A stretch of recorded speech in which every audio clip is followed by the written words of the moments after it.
Mama, I want more toy. Hey everyone, TFP Freckles here, back with another Baypril video. And today, we're looking at another old figure that I have in my back catalog here. Studio Series Age of Extinction Galvatron. Now, back when this thing came out, a lot of people had been waiting for it. Because, Studio Series' whole shtick was making screen-accurate toys. And before that point, it's not like the toy designers weren't trying to make accurate toys, but they weren't that great. So because of the nearly impossible design of those Bayformer designs, it just didn't seem possible without a crazy stupid budget, especially considering that in its own movie, Galvatron had a Microsoft PowerPoint effect instead of an actual semi thought up transformation. But filming decisions aside, how does it stack against other Transformer toys? First off, robot mode. You gotta admit, the sculpting on this guy is pretty sweet. I mean, they really nailed the movie look with all that intricate mechanical detail. The head sculpt is especially good, with some nice paintwork on the helmet and those electric blue highlights.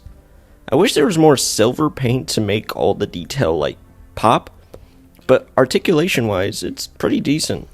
The head can look around, the arms have a good range of motion, including a bicep swivel and a double jointed elbow. No wrist rotation on a Voyager class figure is kind of a bummer, but the legs can go back and forward pretty far, and there's thigh rotation and good knee bend. The ankles have a nice tilt too, and there's a pseudo ab crunch with it due to the transformation.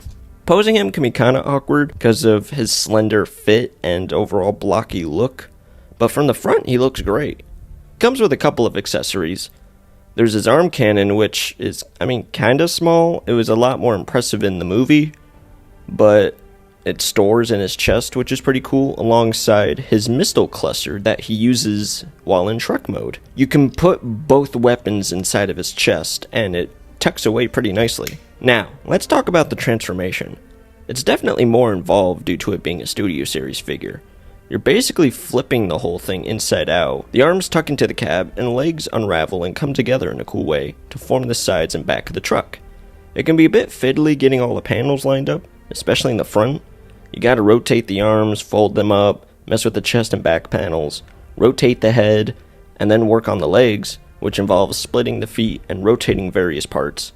It might feel strange at first, but once you get the hang of it, it's actually pretty satisfying. The truck mode is alright. It definitely gets the overall shape of the truck, and the front looks pretty good with the silver highlights and blue accents. But let's address the elephant in the room. Those ugly fucking feet hanging off the back. It's such an eyesore, and apparently from what I remember, I may have to double check this, but from what I remember, one of the designers, the toy designers at Hasbro, said that it was designed in robot mode first, so they had to compromise a bunch when they started transforming him and making him go into his actual alt mode. And if they had ditched the weapon storage for that specific spot, maybe they might have been able to fold the toes away or split them open. I just feel like it could have worked. I don't know what happened there. It's a real shame, because the rest of it looks fine. It looks relatively convincing. And of course, with said weapon storage, you can store the cannon underneath the truck by splitting the legs and sliding it in, which is pretty neat. And the missile pods themselves can also peg into the side or be hidden underneath as well. Even though the chest might be too square for some people, I think it looks fine. My problems are with the arms and the shoulders sticking out a bit too much. The look of it is very faithful to the movie, and the paint itself blows me away, but all of it just doesn't look as clean as it could be. And I know that's partly because of all the relentless folding that goes into the transformation. And people complain about thin plastic or it looking or feeling cheap, but I didn't feel anything cheap. But I'm just going off of memory, so I guess if you really want it, be aware, might be cheap. And, for a Voyager class figure, this Galvatron is, it's not a half-bad attempt. I wish it still had a couple of things, like a wrist rotation or feet being able to fold away while in alt mode. Honestly, it should have been a leader class figure, because that new Optimus that came out was a leader class, and, he looks awesome. I'm not buying him, but he looks pretty cool. And I think a higher budget would have allowed for better engineering. Or I know I keep on obsessing over his fucking like cow hoofs here, but like, come on, how the fuck does that even? There was no way to do anything with those feet. Nothing. Whatever. 2+ years to get over it, but I guess not. Anyways, that's my take on Studio Series Voyager Class Galvatron. What do you guys think? Let me know in the comments down below.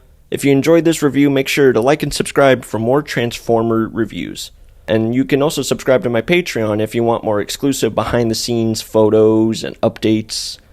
I try and keep it up to date, and I usually post videos a day before they go up on my YouTube channel.